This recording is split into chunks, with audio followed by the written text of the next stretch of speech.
여러분 안녕하세요. 송영선입니다. 4월 18일 송영선 TV 시작하겠습니다.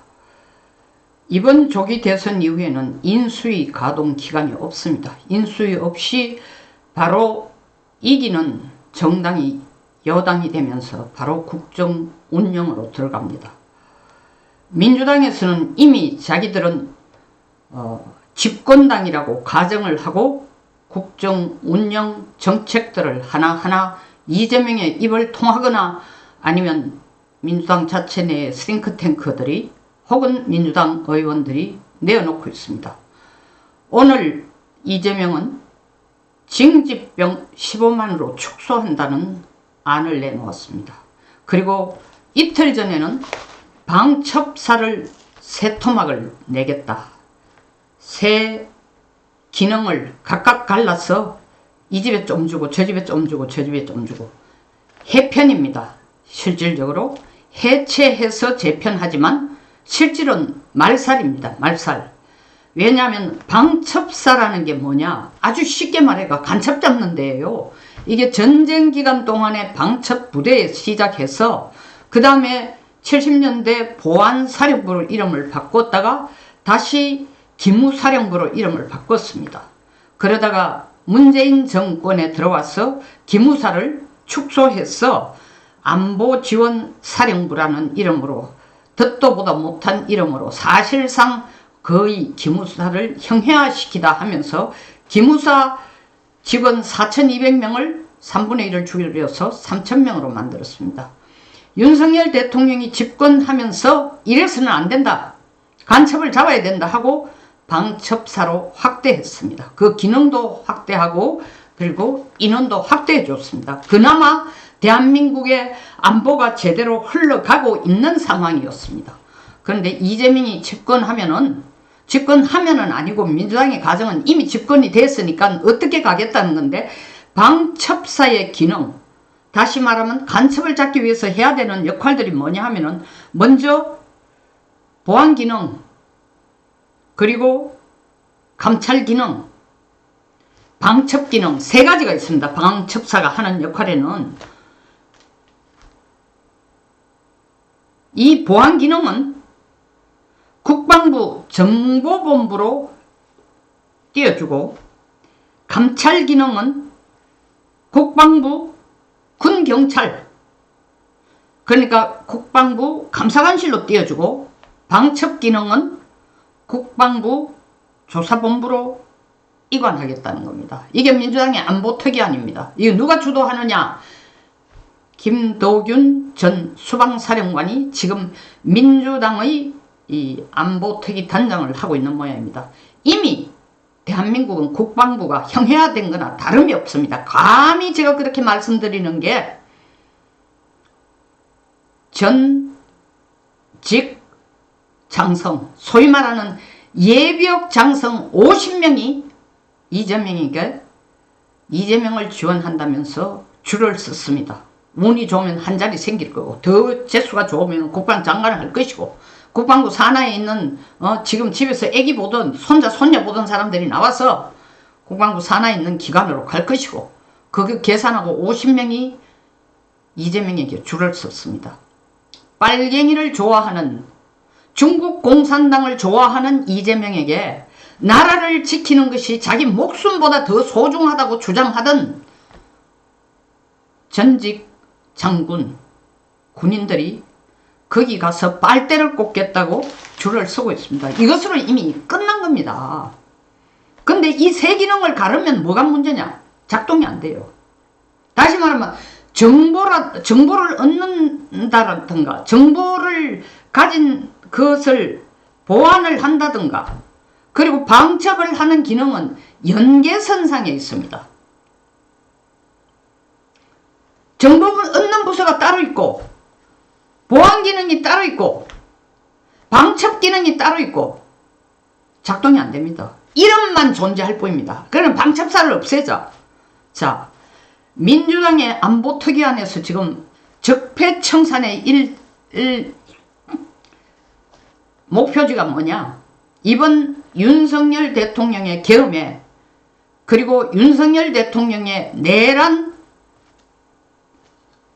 작동에 직접적으로 개입하면서 나라를 불안하게 만든 것은 저 얘기가 아니고 민주당의 주장이죠. 방첩사와 검찰과 그리고 감사원이다. 이 세 개를 죽여야 된다. 세 개를. 그래서 방첩사를 죽이는 방법은 방금 말씀드린 것처럼 보안, 감찰, 방첩을 분산해서 국방부 세 개 부서로 지금 흩어지게 합니다. 세 개로 쪼아놓으면 일 제대로 안 되죠. 이 존재 이름만 있을 뿐입니다. 방첩사의 역할은 간첩 잡는 거예요. 간첩 잡는 일 하지 마라. 간첩을 허용하라는 얘기나 다름없습니다. 갑자기 뭐가 생각나는지 압니까? 2000년 김대중 대통령 남북정상회담 하면서 수천억을 갖다 줬습니다. 그게 헌법재판소에서는 이것은 대통령만이 가지고 있는 고유권한의 정치 행위였기 때문에 내란이 아니다. 깨끗이 넘어갔습니다. 윤석열 대통령은 돈 한 푼 관련된 거 없고 사람 털 것 하나 다친 게 없음에도 불구하고 좌파 카르텔을 잡는다는 이유 하나로 헌법 정신이 제대로 갖춰져 있지 않다고 몰아붙이면서 탄핵을 시켰습니다. 2000년 김대중 남북정상회담에서 돌아오면서 하는 얘기가 북한은 핵을 만들 의지도 능력도 없다. 그 얘기를 나오니까 대통령이 그 얘기를 하니까 그러면서 우리가 지금 이 북한에 돈 보태주는 건 핵 만들려고 주는 게 아니고 1994년부터 97년에 이르는 가뭄, 홍수, 이런 기근, 이런 거로 수백만이 죽었다고 하니까 같은 동포로 제대로 살라고 김정일에게 주는 도이다. 계속 북한 동포는 배고라 죽고, 고통에서 죽고, 나라 살리면 더 쪼달리는데 그때부터 핵은 커가기 시작했습니다. 결과가 뭡니까 지금? 우리는 완전 비대칭 상태에서 미국이 핵으로 우리를 보호하지 않으면 북한 앞에 오금도 못 펴고 있는 상황입니다. 대통령이 앞장서서 북한이 핵 만들 능력도 없다, 할 의지도 없다 하니까 우리 일반 사람들 그리고 빈정거리는 그러나 현실적인 대안이 될 뻔까지 한 국방부를 없애버리자. 국방부 존재 필요 없다. 이 남북 간에 이렇게 평화가 만연한데 왜 나라를 지키겠다고 북한을 적으로 보고 훈련을 하고 무기를 사들이냐. 이런 자조 섞인 얘기도 나왔습니다. 지금 방첩사를 없애겠다는 것은 간첩 잡지 마. 이제 간첩 잡아 간첩 신고한다. 신고금도 보상금도 주지 않을 뿐만 아니라 도리어 신고하는 놈은 죽이겠다는 겁니다. 두 번째, 검찰 수사권입니다. 문재인 때 들어가 온 난리를 자기 임기 며칠을 놔두고 끝까지 밀어붙여서 검수완박을 했지만 완전하게 검찰 수사권을 박탈한 것은 안 되니까 이 차제에 검찰 완전히 죽여버리자. 어떻게 하면 됩니까? 수사하고 기소권을 완전히 분리해라. 그러면 검찰은 어떻게 해요? 검찰은 공소청이라는 이름으로 한 기관으로 조금 만들어가지고 앞장서가 이제 수사 절대로 못하게 하고. 그럼 누가 합니까? 그 우리의 영웅 있잖아. 민주당의 영웅. 공수처를 키우면 돼. 오동문이 졸지에 희대 영웅이 될 수도 있습니다. 민주당에서는 지금까지 영웅이었지만 앞으로 더 영웅이 될 수 있습니다. 우리는 고소를 해놓은 상태지만. 수사와 기소를 분리해야 되는 이유는 수사기관끼리도 견제해야 된다. 이건 하기 좋은 소리지. 결국 뭐냐 하면 검찰의 팔다리를 잘라라. 그 다음 세 번째, 감사원, 대통령 산하에 있던 감사원 없애버려. 감사원을 대통령이 임명하지만 실질적으로 소속은 국회로 갖다 놔. 왜? 윤 대통령이 감사원을 시켜가지고 사드에 대한 정보 나가는 것도 다 조사하라 하고, 성완이도 감사하라 하고, 조사가 아니라 감사하라 하고. 가해성 내려가네. 민주당으로서는. 지금 정호영, 서훈, 서주석이 다 사드 관련된 국가 1급 비밀을 중국에 넘겨줬다고 지금 재판을 받고 있는 중이지만 이재명이 들었으면 그들은 영웅이 될 겁니다. 또. 그래서 감사원이 정책 감사를 못하도록 해라. 그것도 팔을 잘라버리도록 해라. 그리고 정책감사를 불가피하게 해야 될 때는 국회의 성인을 받고 해라. 이 사람 말하는 거죠. 국회 하에 감사원을 갖다 놓으면 감사가 안 됩니다. 감사원이 아니고 아첨원이 될 겁니다. 이재명 비위에 맞는 그런 내용만 보고하는 있으나 마나가 아니라 차라리 존재함으로써 더 국익에 안보에 폐해가 되는 그런 존재로 그 감사원장이 역량이 부족하거나 감사원들의 능력이 부족해서가 아니라 감사원 자체를 국회 민주당 산하에 갖다 놓으면 국회 말이 좋아 국회지 사실은 민주당 산하에 갖다 놓으면 민주당 산하에 있는 민주연구원 수준 정도로 바뀌게 될 겁니다. 이걸 지금 거의 만들었습니다. 이재명 대통령 되면 그냥 가는 겁니다. 이 세 개부터 없애자는 겁니다. 전 수방사령관 김도균을 하는 얘기가 뭡니까? 괜히 방첩사 때문에 말이야 내란이 일어나고 방첩사 때문에 나라가 시끄럽고 방첩사 때문에 윤석열 대통령이 계엄을 선포했으니 방첩사 없애. 바로 없앤다 하면 국민들한테 요만큼만의 양심이 남아있는 게 아니라 그 눈치는 봐야 되니까 없애라는 소리는 하지 않고 기능을 세 군데로 보안 따로 하고 감찰 따로 하고 방첩 따로 해라. 방첩사를 보안사로 바꾸면서 실질적으로 노무현 때 뭐 간첩 잡은 숫자가 12?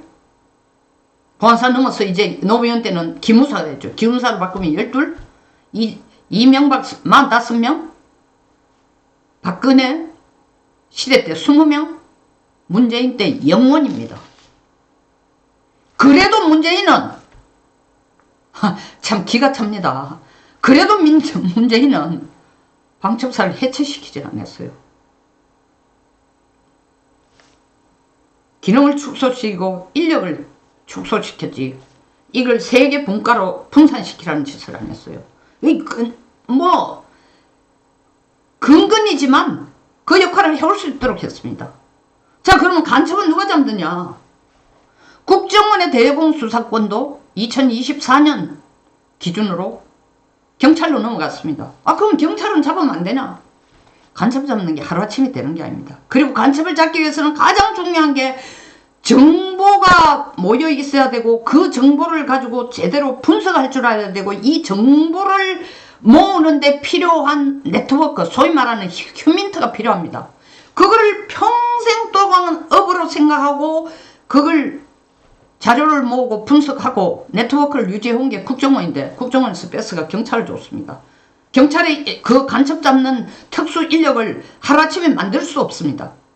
전문 지식을 갖출 수 없습니다. 그 자료도 없습니다. 정보도 없습니다. 국정원에서 경찰 다 넘겨주라 했지만 여러분 예를 들면 마약수사대 경찰연명 사람 붙여준다고 마약수사대 아닙니다.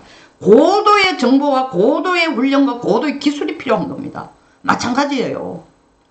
경찰에게 맡겨놓으면 경찰이 반가워할까? 얼른 보면 자기들이 대공수사권까지 가져오니까 어마어마한 힘이 있는 것 같지만 월급이 늘어나는 것도 아니고 인력이 그에 말해서 기하급수적으로 늘어나는 것도 아니고 일만 더 덤태기로 커지는 겁니다. 그러니까 간첩 잡는 데 신경 쓸 시간도 없고 간첩을 잡을 수 있는 능력도 없고 간첩 잡는 훈련도 안 돼 있고 간첩을 잡는 정보 수집도 안 돼 있고 간첩을 잡는 인적 네트워크도 안 돼 있습니다. 잡지 말라는 거예요. 그나마 방첩사와 국정원이 윤 대통령 때는 간첩 잡는 데에 에너지를 쏟았습니다. 그런데 방첩사 분해 국정원에서 2024년부터 대공수사권 경찰로 넘겨 이 대한민국이 이제 간첩 천지가 될 것입니다. 궁극적으로 바라는 게 이재명은 뭐 정중이니까 사실은 문재인은 정말 공산주의자입니다. 고영주 변호사도 얘기했고 김문수 후보도 얘기했고 빨갱이라고 얘기했습니다. 그리고 하는 짓도 이념이 확고한 사람이야. 근데 이재명은 엄밀하게 말하면 빨갱이라고 할 수가 없어요. 그걸 제가 좋게 얘기한다고요. 그 뜻이 아니야. 이 사람은 이념이 철저한 것도 아니고 철학이 철저한 것도 아니고 자기가 살아남고 자기에게 이익이 되는 거라면 무슨 짓을 다른 사람에게 자기는 며칠 전에 나가 자기 보복을 한 적 한 번도 없다. 정말 하늘이 천벌을 내릴 겁니다. 이런 새빨간 거짓말에 대해서 자기에게 덕이 되는 거라면은 무엇이든 국민을 팔아서 가족을 팔아서 뭐 나라를 팔아서까지 할 사람입니다. 더 무서운 거죠. 그런 세상이 불과 2개월 후부터 전개될 가능성이 너무 높아졌다는 게 너무 슬프고 너무 억장이 무너집니다. 그 방첩사를 세 부처로, 세 개 부서로, 국방 세 개 부서로 나누라는 것은 간첩을 잡지 말라는 게 아니라, 그거에 그치는 것이 아니라 국토방위도 하지 마라. 남북 간에 경계선도 없다. 북쪽이 들어와서 어떤 간첩질을 해도 나중에는 좀 지나면 간첩한테 훈장 줄 겁니다. 대한민국 국민 여러분, 이게 지금 우리가 처해 있는 현실입니다. 이렇기 때문에 윤 대통령이 복귀를 해 오셨어. 나라의 기반을 제대로 리셋하고 임기를 끝냈어야 됩니다. 그런데 국민의힘 이재명보다도 더 제가 이를 갑니다. 지금도 윤석열 대통령 보고 국민의힘에서 나가라. 투표에 도움이 안 된다. 윤석열 대통령이 탄핵이 인용이 돼야 된다고 부르짖은 국민의힘 국회의원들이 수두룩하니 이제 또 조만간에 약간 딴 얘기입니다. 끝내면서 얘기하겠습니다. 민주당이 국민의힘을 위헌정당 해산 청구 심판을 넣으려고 합니다.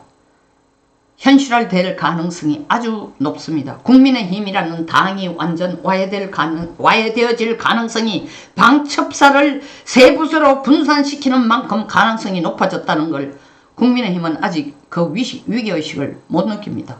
마치 좋아하고 있네. 한번 당해봐라. 직접 한번 당해봐라. 국힘 의원들. 권영세, 권성동 국힘을 떡판 개판으로 만들어 놓은데 다시 추인을 해서 박수치고 추인해서 선거를 치르자는 국힘의 멘탈리티로는 이보다 더 큰 서름을 이재명한테 당해야 됩니다. 저것들은 그래도 살아남는다고 생각했죠. 불쌍한 건 국민들 뿐입니다. 송영선TV였습니다. 끝까지 시청해 주셔서 감사합니다.